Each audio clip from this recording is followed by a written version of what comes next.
Welcome, everyone. I'm Kat Hayes. I'm a graduate student in the clinical psychology program. It is my pleasure to introduce my advisor, the speaker for this colloquium, Dr. Larry Leitner, who is retiring at the end of this year after 35 years of service to Miami University. Dr. Leitner received his bachelor's degree in football team from the University of Florida in 1973, finished his clinical internship at the University of Oklahoma Health Sciences Center in 1978, and graduated with his PhD in clinical psychology from the University of Nebraska. Since 1979, he has worked at Miami University, where he has been active in undergraduate teaching, research, university service, and graduate teaching, advising, and supervision. If you know Larry, you know he does not like to blow his own horn, to such an extent that although I knew him as an undergraduate, I did not know how eminent a scholar he was until I went to interview at some of the programs he recommended I attend. And when I went there, all of the faculty and students there only wanted to talk about Larry. So let's talk about Larry. He has published 4 books as an author or editor and over 90 book chapters and articles. He's best known for his theory of experiential personal construct psychotherapy, an elaboration of Kelly's constructivist theory that focuses on deep personal relationships. Through his research and scholarship, he has been awarded a fellowship with the Australian Psychological Society, the George A. Kelly Award for Outstanding Contributions to Constructivist Scholarship, the Rollo May Award for Independent and Outstanding Pursuit of New Frontiers in Humanistic Psychology, and the Lifetime Achievement Award from the Constructivist Psychology Network. He served as the editor for the Humanistic Psychologist Journal, served as the president of Division 32 of the American Psychological Association, and served as an active member and officer of many professional committees and journal editorial boards. As a graduate advisor in this department, Larry has, so far, turned out 32 and a half PhDs into the world. Of those, we figured about 18 actually started graduate school with a different advising professor, only to join Larry when their interests or circumstances changed midstream. Larry has embraced the diverse interests and the new directions and ideas of his graduate students with openness, flexibility, and generosity that is not often encouraged in the published or parish setting of academia.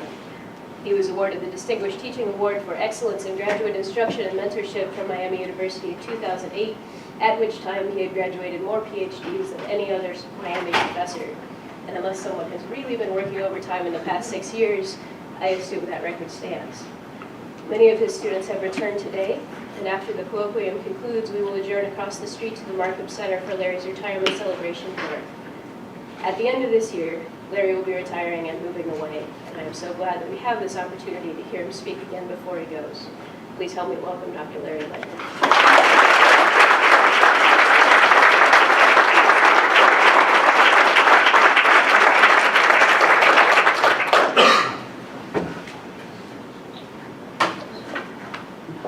My daughter Joy did the power thingy.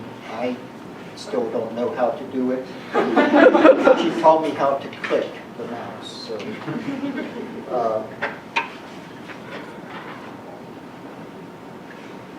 35 years ago, next month, I interviewed at Miami University. My first contact with Miami was by a man by the name of Art Miller, who is in the audience today. Art was the assistant chair at the time, and Art spent our entire time on the phone telling me that he can't wait for this hire to get over with because it'll be the last thing he ever does as assistant chair. Despite that interaction, I came for my interview.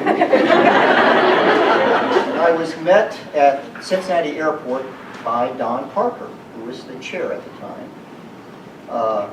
Don says, "Oh, by the way, I hope you don't mind flying to Oxford in a small plane." Don didn't know much about me. Suffice it to say, before we got back to Oxford, I was flying the small plane. It had been 7 years since I had flown, so I didn't keep it more, probably within 20 feet of the altitude we were supposed to be, but I thought that was pretty good for 7 years. And I engaged in my interview. At the end of my interview, Don flies me back. I asked Don, "When are you going to decide about the position?" Don says, "Oh, in about 2 hours." Then Don says, "Oh, by the way, we have a course, an undergraduate course in human sexuality. Could you teach that course?" I thought to myself, self? I could tell him the truth, or I could get a job. Sure, I can teach human sexuality. I got the job, and for years I taught human sexuality. One summer I was teaching human sexuality, and it was a small class, summer's class, and the university encouraged faculty and student interaction. So they had a little fund, I think they called it the coffee fund or something, where you could get a few, what? Popcorn fund, where you could get a few dollars to host undergraduates. So I said, let's have a class at my house.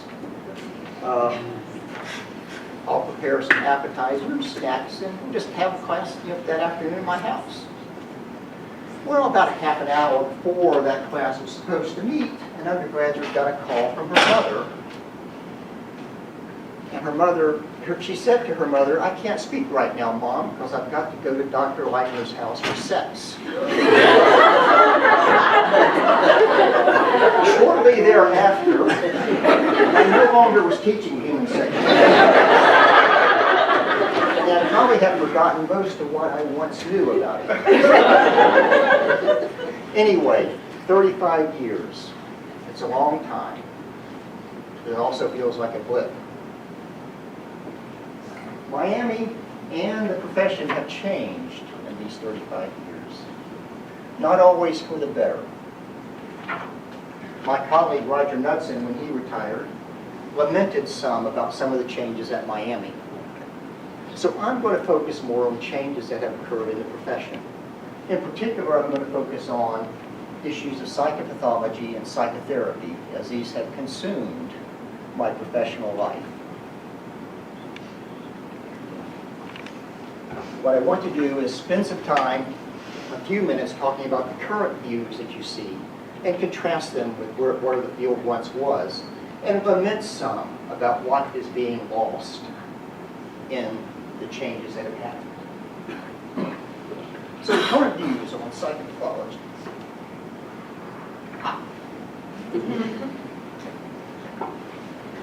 The current views can be summed up with the medical model views. Mental illness is an illness, just like physical illness is an illness. Like every illness, they have characteristic symptoms, characteristic courses, characteristic onsets, characteristic outcomes, etc. The belief is that doing that makes us more scientific. And maybe it does. I'm not sure.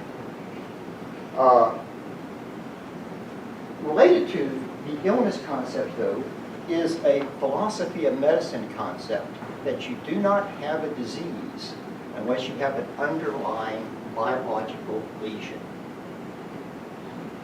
And that is now being asserted as fact. Beginning in DSM-4, it is stated as a bald-faced, I should say bald. I take that back. It's stated as a fact that mental illnesses are brain diseases.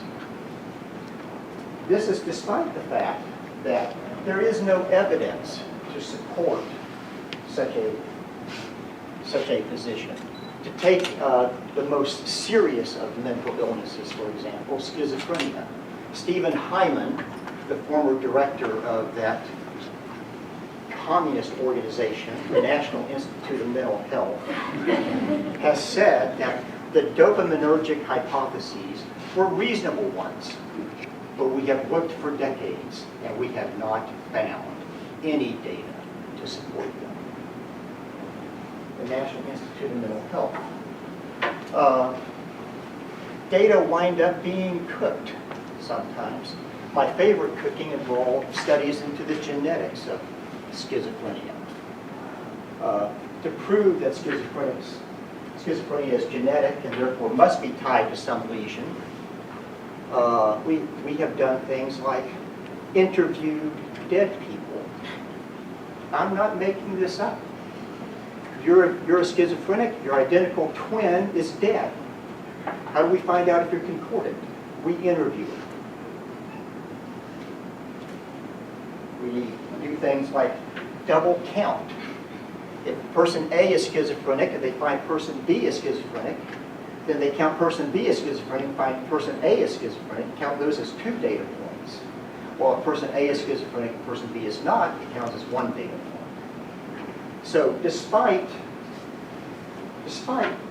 tremendous amounts of effort, money, paper, we have not found any evidence for these lesions that we allegedly spend our time promoting to students. I think just as important as that, though, is what I'm calling the individual versus the other. Implicit in a disease model of psychopathology is the notion that the disease resides in me. You know, if I have a heart attack, none of you will be treated for it. I'm the one treated. The disease is here. You know, such an approach discounts, minimizes, ignores, I think, other ways of understanding. So in this current model, relationships cannot be distressed, disturbed, sick, diseased. Families cannot be diseased. Social groups cannot be diseased. Cultures cannot be diseased. Now, I happen to think that's a particularly poignant limitation to the current model, and whenever there is no evidence to support this biochemical imbalance theory that we promote so radically, I have to wonder why we continue to promote it. In that regard, an old professor by the name of Seymour Halleck wrote a book entitled The Politics of Therapy. Halleck's thesis was that therapists tend to be liberal politically. We see human suffering and injustice, but the profession of psychotherapy is conservative politically. It's designed to adjust people to society, to take away the pain of people who have been wronged. These people are people who can change the culture. And so Halleck's position is that therapy itself is needed by the culture to keep the less powerful in line. Something to think about.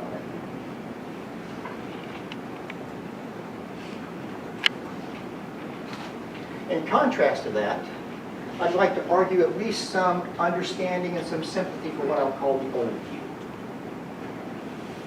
Psychopathology, if you take it back to the Greek roots, you come up with psyche and pathos. Psyche, spirit, mind, soul. Pathos, tragic suffering. Psychopathology is about the tragic suffering of the spirit, the mind, spirit, the mind, the soul. Got tongue twisted there because each time I practice it, I kept saying the body instead of the mind.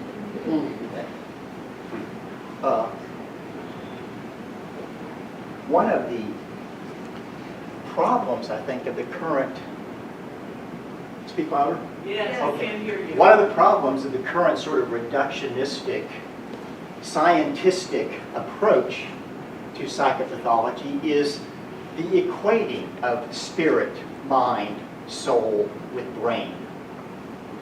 Those are not the same things. When you equate them as the same things, you wind up having cutting-edge studies, like I'm about to tell you, a cutting-edge study of the brain scans of people who are, quote, schizophrenic and hallucinating. Do you know what they find? If you're experiencing an auditory hallucination, your auditory cortex lights up. If you're experiencing a visual hallucination, your visual cortex lights up. Wow. I can't wait to use that in therapy.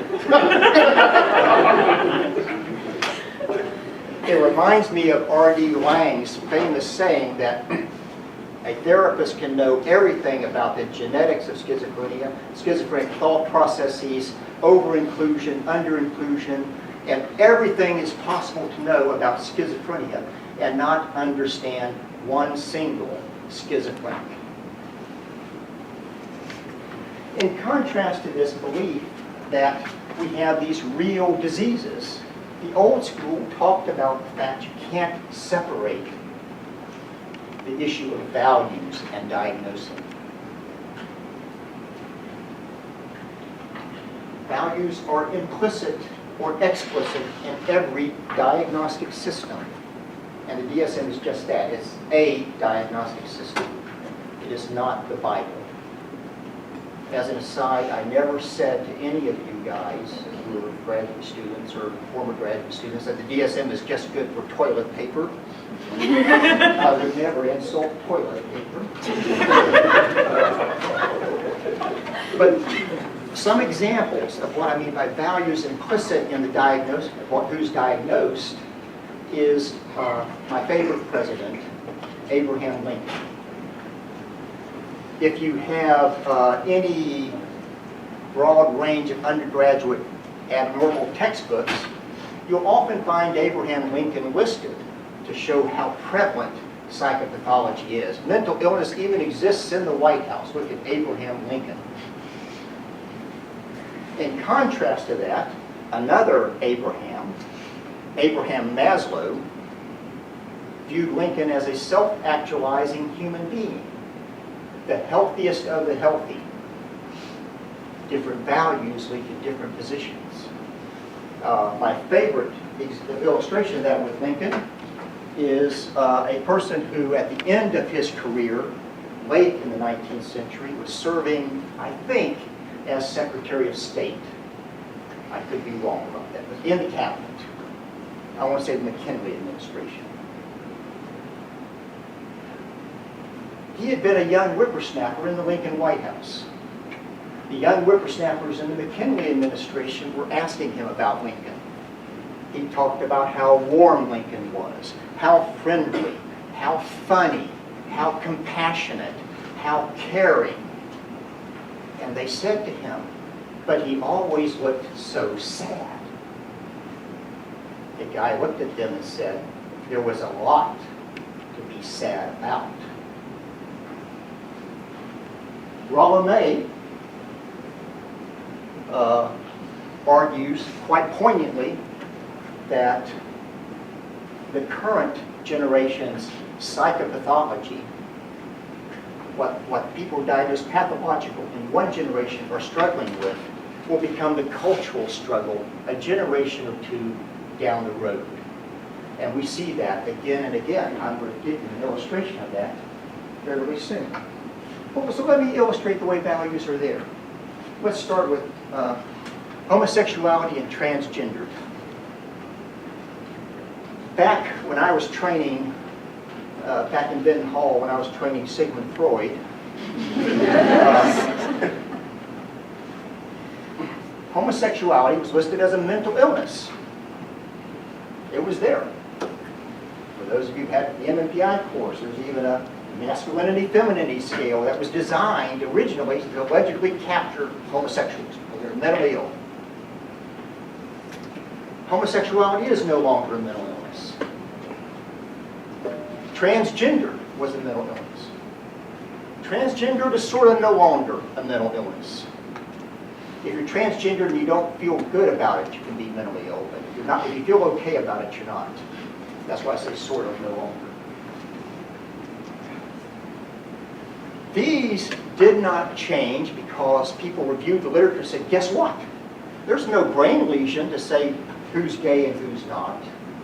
Guess what? There's no biochemical imbalance to say who's transgendered and who's not. They changed by vote.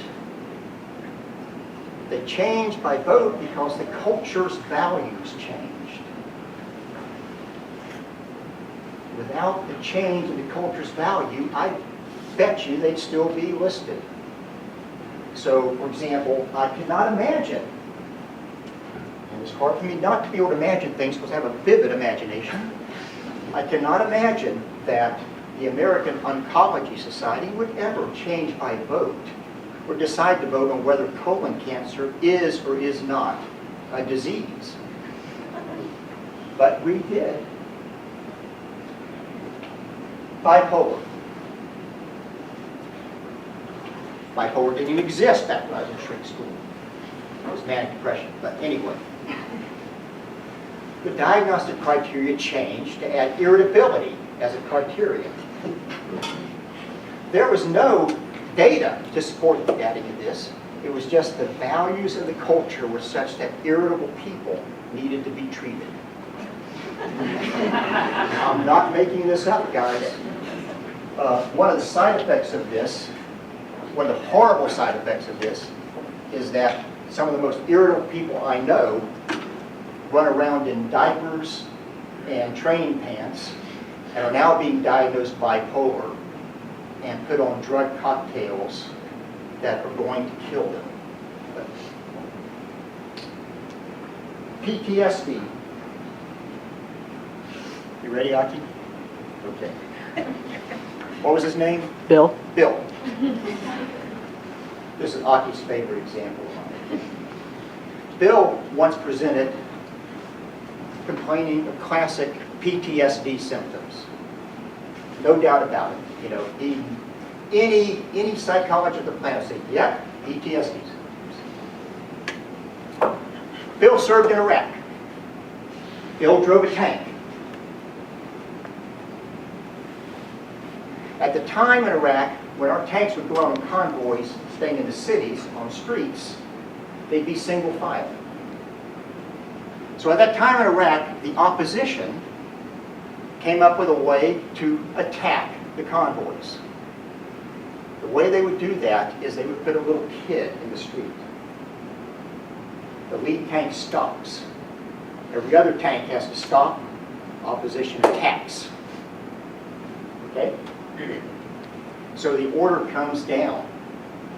If you're the lead tank in a convoy and you see a little kid, don't stop.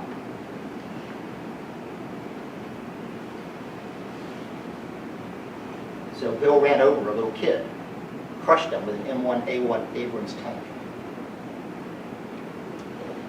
And hence his PTSD. Well, I'm not going to argue Bill doesn't have problems. I'm not going to argue human suffering doesn't exist. Bill was suffering. But I want you to consider who's mentally ill. Bill, who's haunted by that, or someone who could do it and not feel a thing. Who's mentally ill? Bill, who's done that, or someone who could give such an order. To get away from the individualistic definition of mental illness, who is mentally ill? Someone who can give such an order, or a culture that puts its young people in a position that such an order can be given.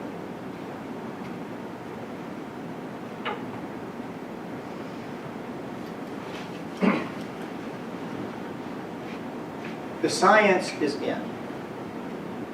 The climate is changing at an unprecedented rate, predominantly caused by our burning of fossil fuels.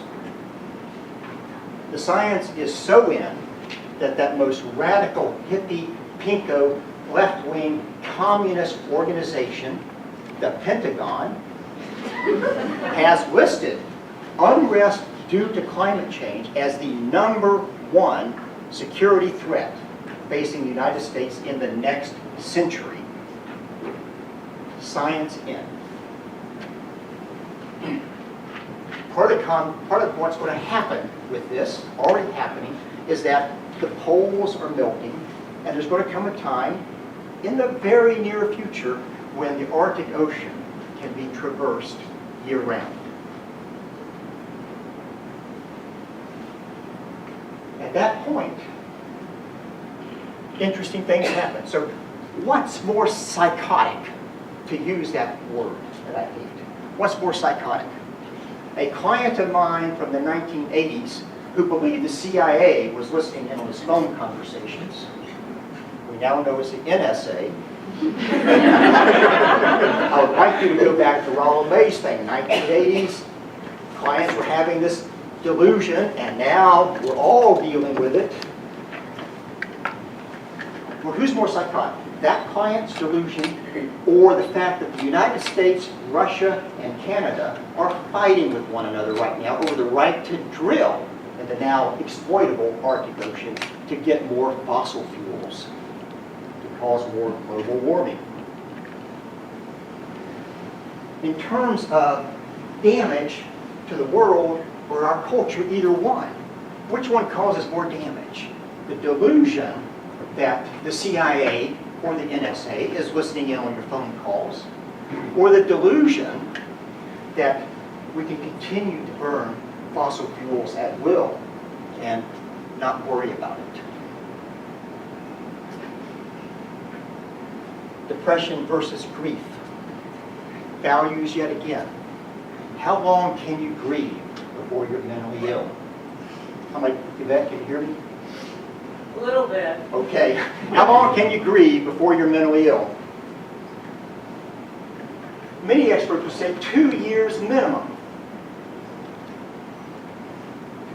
The people close to me I've lost, I would emphasize the minimum from that.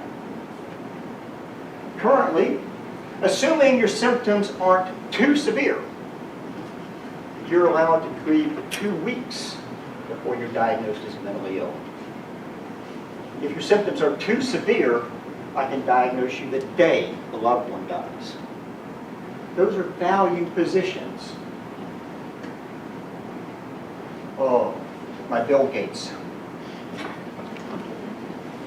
One of the things we know about people who get the diagnosis of schizophrenia is that when we look back on their childhood, they were weird as kids. That's led to a new diagnosis that I call the weird kid syndrome. And what it's about is we find these weird kids and we put them on neuroleptics to stop them from becoming schizophrenic. Never mind that most of the weird kids grew up to be perfectly fine. We're still going to put them on neuroleptics. I say it's my Bill Gates example because Bill Gates has went on record as saying, thank God that diagnosis wasn't around when I was a kid. Life would be very different, maybe in good ways, if Bill Gates had been put on those records.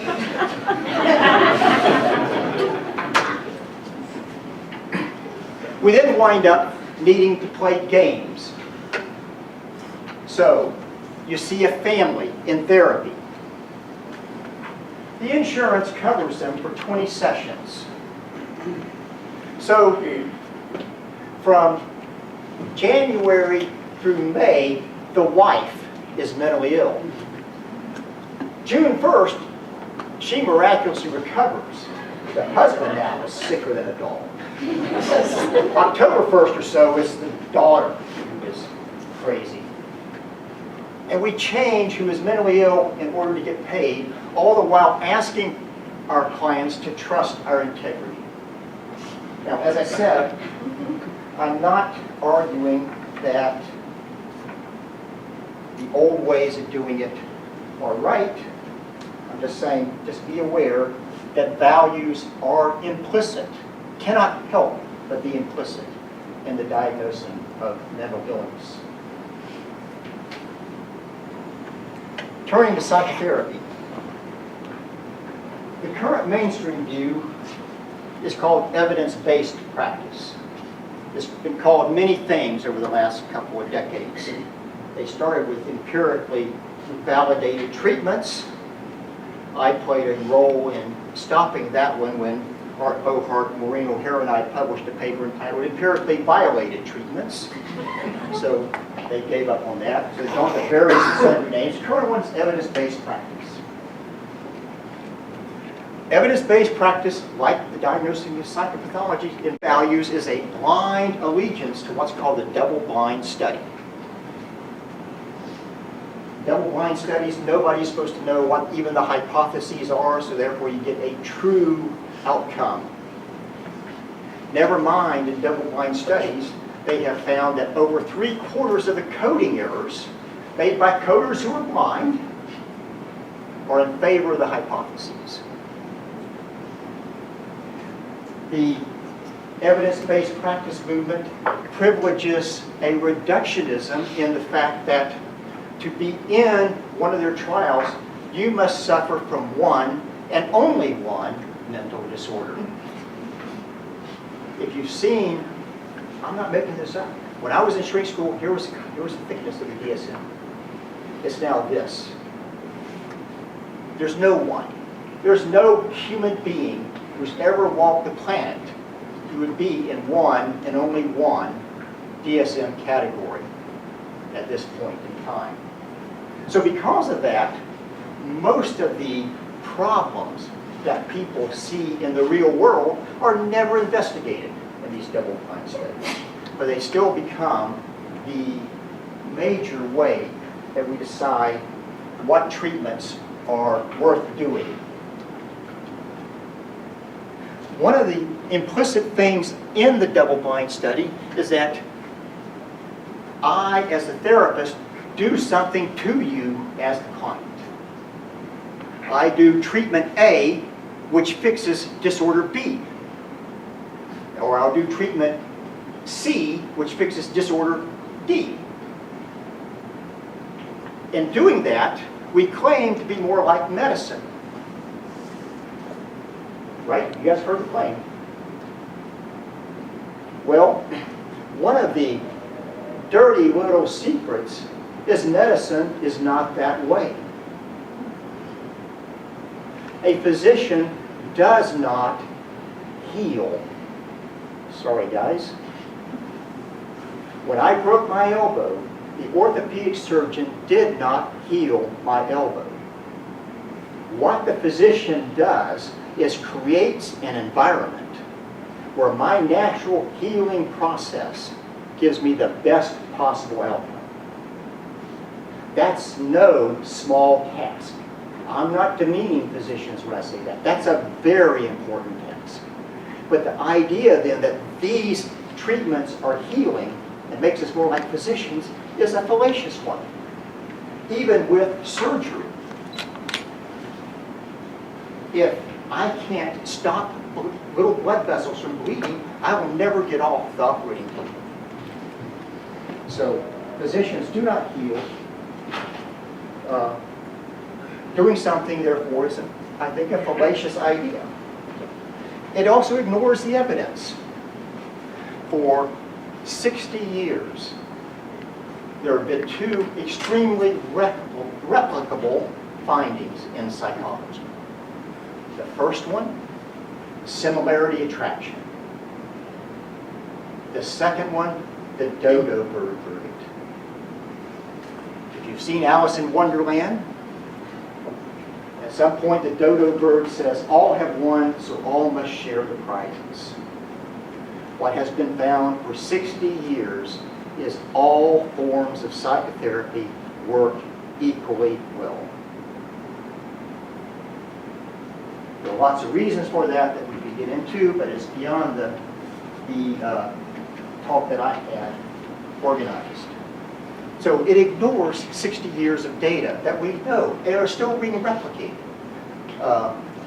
Bruce Wampold a few years ago published a book, The Great Psychotherapy Debate, summarized all of this research, massive volume, wonderful read.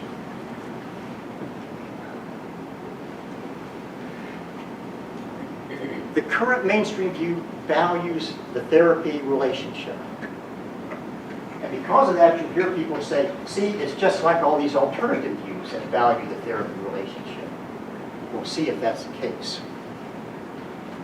The relationship is important in the current view because if the client does not have a good perception of me, trust me, he or she's not going to do the things I need him or her to do in these sort of treatments. I need a good relationship in order to do something to the client, apply the treatment. The client is not the relationship is valued in the sense that it gives the therapist power to do something. The client is not valued because he or she as a human being is worth caring for and revering in his or her own right. Old view. Psychotherapian, psyche, spirit, mind, soul. Therapian, bearing witness to the suffering. Very different view. There is the fact that what that means is that a therapist is going to focus, the therapy from the old view focuses on living with the client through the suffering. A different view. There is something I call the double trauma theory.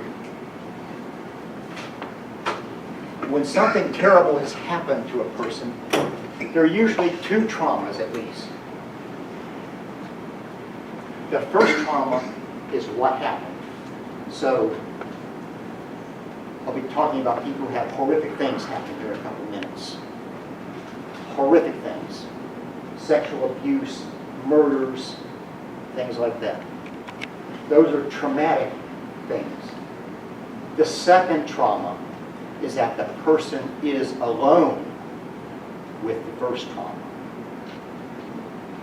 There is no person to talk to. There's no way to share it. The person is stuck alone with the horrors that have happened in his or her life.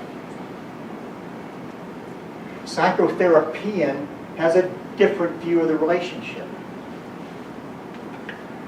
The relationship is one in which you value the other person because the other person is a human being worth valuing. There is a fundamental paradox in the therapy relationship, a mystery that I have spent most of my career trying to untangle.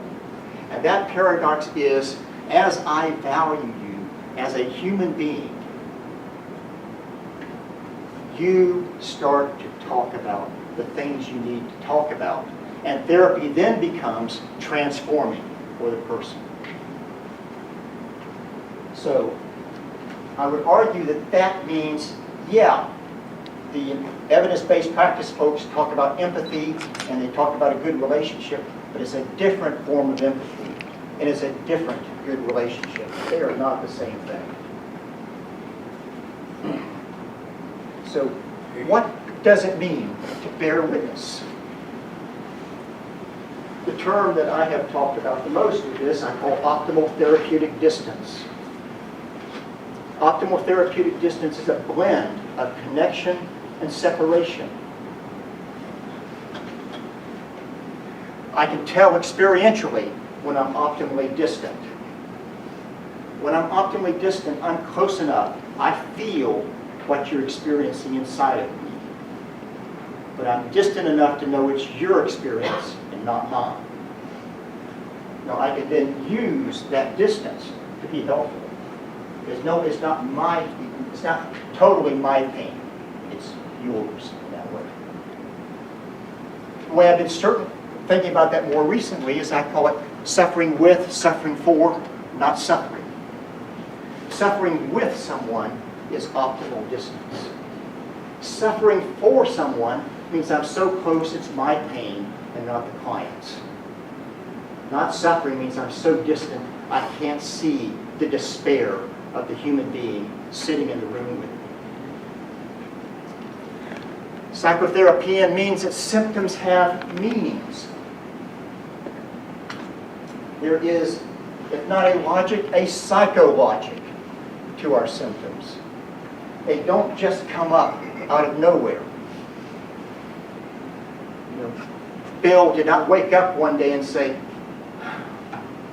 should I go to the base or have flashbacks? No, the symptoms arise and have meanings. All of the symptoms are communications from us to us about how we live our lives.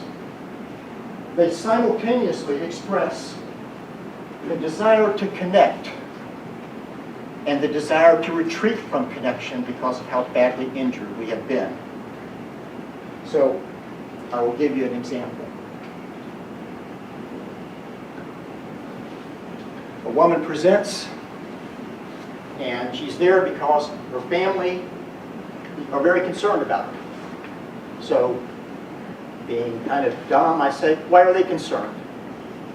She says, I hear voices. I say, oh, what do the voices say? The voices say, older male voice, slut, bitch, whore. We start talking about her life. When her marriage begins, we begin to talk about her marriage, she suddenly starts looking at the corner of the room. Well, if you've worked with people who are badly damaged, and you see that, you know you're hearing the voice right there. At the same time she's doing that, I am craving food. I always crave. In a way different than how I usually crave food. I am feeling so empty inside. I need something to fill me in. And so I look at her and say, you're thinking of leaving him, aren't you? She looks at me. She says, you like to cut straight to the chase, don't you? I said, yeah, I like to cut straight to the chase. She said, okay, let's cut to the chase. She is thinking of leaving. She grew up in an extremely primitive, fundamentalistic religious household. And there's absolutely no doubt in her mind that should she divorce this man, she will be an adulteress. Hence, an older male, father, it turns out, voice saying to her, slut, bitch, whore.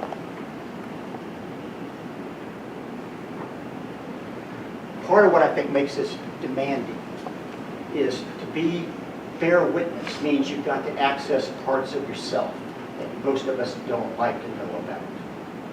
If I'm going to truly be with someone badly injured, I have to find the part of me that can be so scared, so vulnerable, so helpless, so damaged that I could hear voices, or I could have flashbacks, or what have you. That's very tough, demanding work, and I think it's why most people don't want to do it. The effects of bearing witness. First off, you're not alone. Remember the double trauma. The second trauma, by definition, isn't happening now. I am with you as we talk about it. There's an old Southern saying that when you share a joy, it's doubled. When you share a sorrow, it's halved. As a qualitative researcher, I'm not sure if the mathematics on that are quite correct, but there's some truth to it. What also happens then is that as you are with the person and he or she does this, the client learns that they have the strength to, with you, deal with the effects of the first trauma. So some examples. A client's coming in and she has a very, very long history of abuse. One of the most horrific histories of abuse I'd ever heard.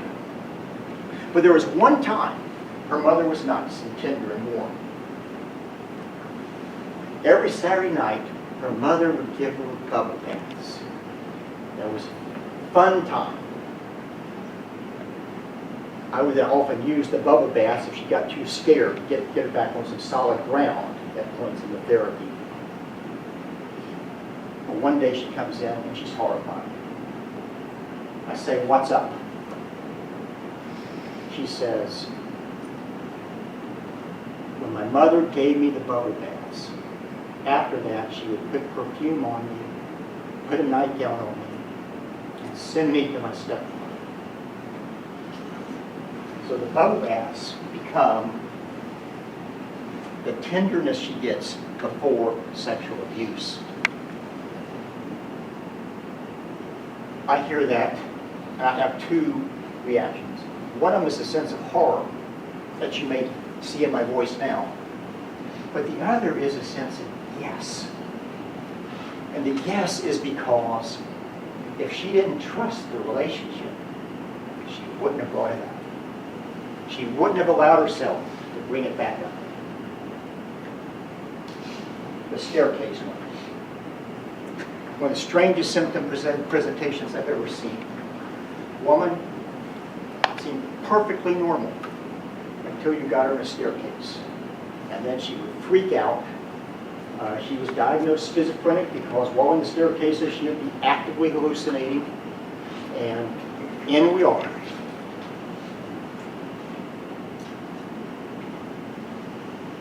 At some point she says to me, once again with a look of horror, "You're not going to believe this." I say, "Try me." So here's the story.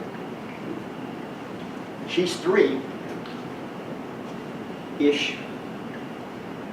and she's standing at the bottom of the staircase. At the top of the staircase is her mother, enraged, holding her infant sister. And her mother takes this infant sister and throws her down the staircase. And her infant sister is lying broken and dead at her feet. She said, "I don't think that happened." I said, "Why not? Something happened on the staircase, you wouldn't have these problems. Why don't you believe it happened?" "Because I'm schizophrenic. I make these things up." So, for one of the few times in my life, I gave a homework assignment to a client. I learned giving homework assignments to clients or students not worked well, so I don't do it much. But I said, "Check the records." So she did. One of the other things she said was, "No one ever mentioned a baby sister.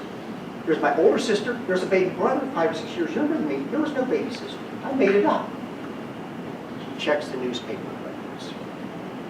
There's an obituary of a little girl, same last name.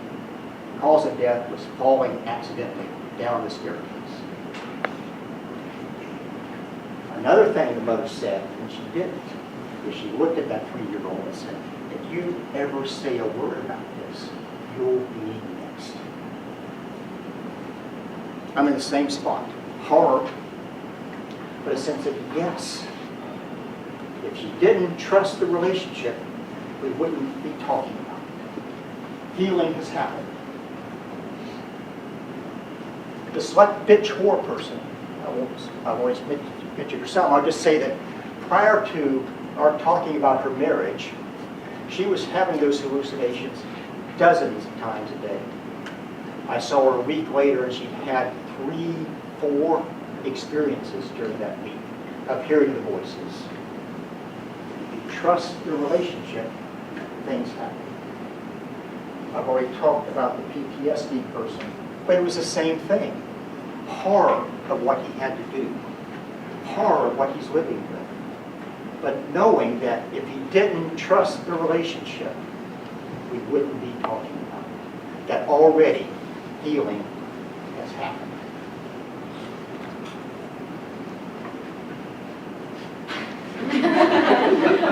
You guys didn't think I was going to get to this, did you? You notice something strange, right? Well, there are 3 major professions in the United States that are allowed to wear the robe. There is the clergy. There is the judiciary. And there is the professoriate. All 3 professions have many things in common. One of the things that we have in common as we have these 3 professions is that society allows us, I would even say society expects us, to speak truth to power. Don't wear this if you don't do it. Within the academy, what it means to speak truth to power means telling chairs, deans, provosts, presidents, things like, have a good clinical psychology training program, we must offer this course no matter what the enrollments are. To speak truth to power in the academy means telling these same people to have a good clinical psychology training program. Courses may have to be offered during the summer and during J term and things like that will cost you money. Speaking truth to power means if you're a junior professor in the academy and a senior faculty member is abusing graduate students, you take a stand.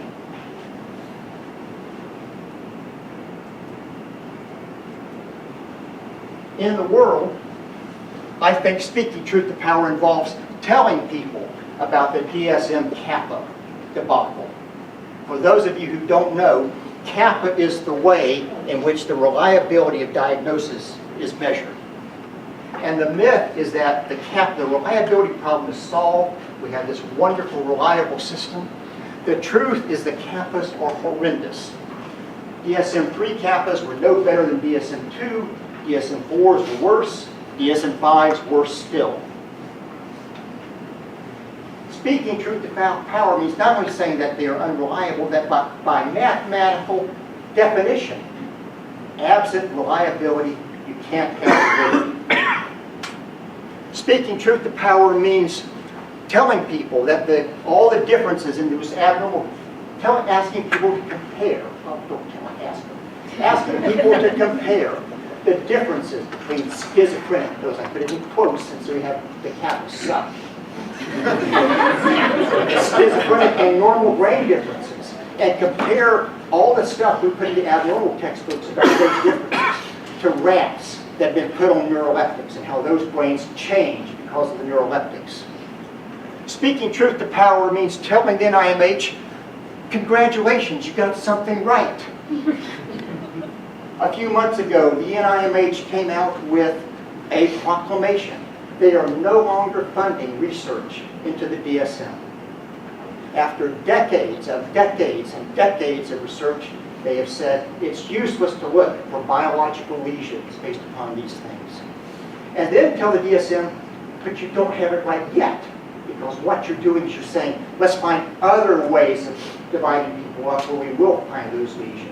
And ignoring the elephant in the room. The elephant in the room is trauma.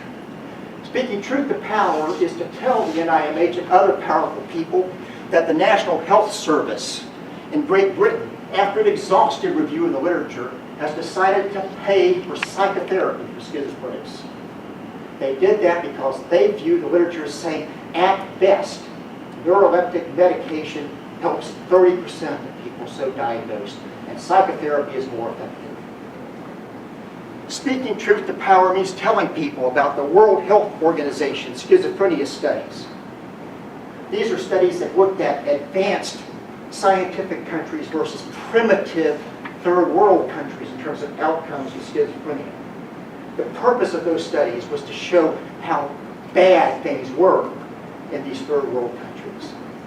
The results of those studies was that the outcomes were twice as effective in the less developed countries than they are in advanced countries.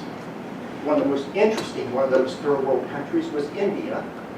And as India has become rich, India has started medicating, and their outcomes have plummeted since that happened.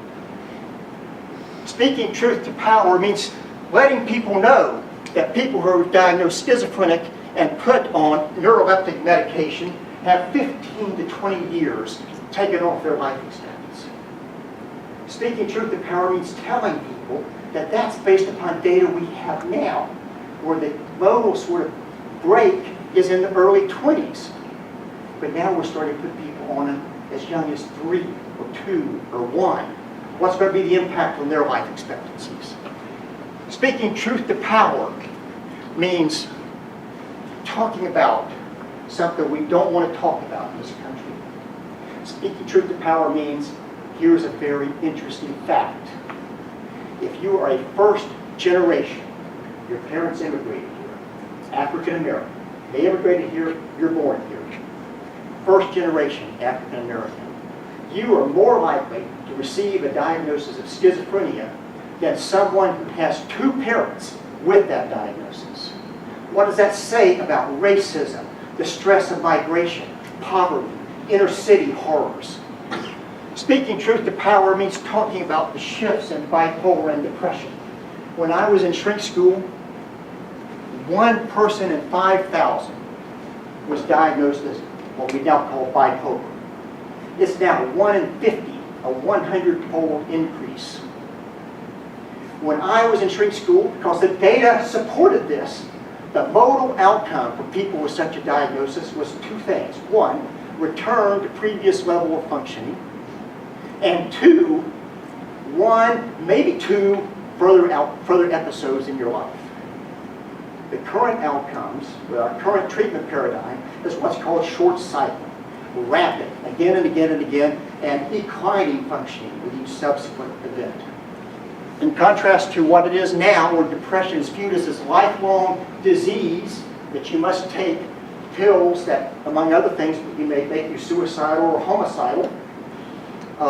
Depression was by definition time limited. If I just stay out of your way and stopped you from doing something like killing yourself, you get better. Speaking truth to power talks about that. Speaking truth to power means that we tell people the long-term outcome data. If you don't know the long-term outcome data, it's shocking. People who are less severely disturbed and not medicated do the best long-term. This, quote, people who are severely disturbed, diagnosed schizophrenic, do second best if they're not medicated. Less severely disturbed people who are medicated do worse long-term than schizophrenics not medicated. Speaking truth to power means telling people these things. Speaking truth to power means something else, though. I can't speak truth to power unless I'm willing to listen to those who are less powerful. I have to find a way to protect the less powerful without being paternalistic. If I'm paternalistic, I wind up communicating to them how weak they are and how unable they are to change their fates. I have to learn to listen non-defensively. That's tough because often they say things that as a pale, patriarchal, penile person, I'm not real interested in hearing, but I need to. And I want to turn specifically, before I end that, to one specific, less powerful group, graduate students. All of you graduate students in here, or graduate students to be, listen to me.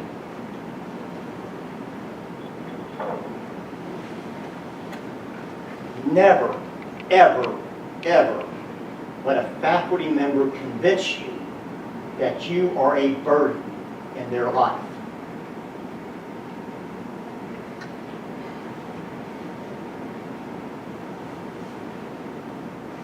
Good graduate students make faculty members more productive, more alive, more engaged.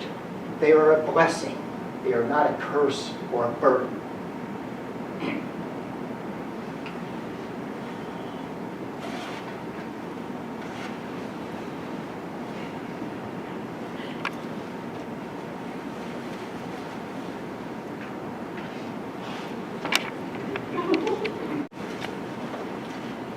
My days of speaking truth to power are coming to an end. In approximately 43 days, depending on whether I really grade that last set of exams or not. There's some debate in my classes. I will be hanging up being a professor.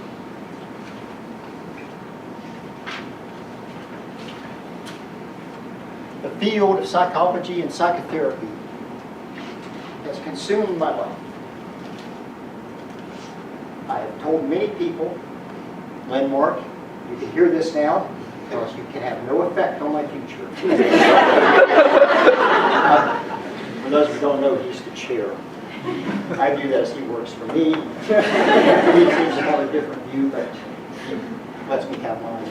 I've told many people many times that the secret to a successful career is to find something you love so much, you do it for free, and con some idiots into paying for it. I've been privileged to have that.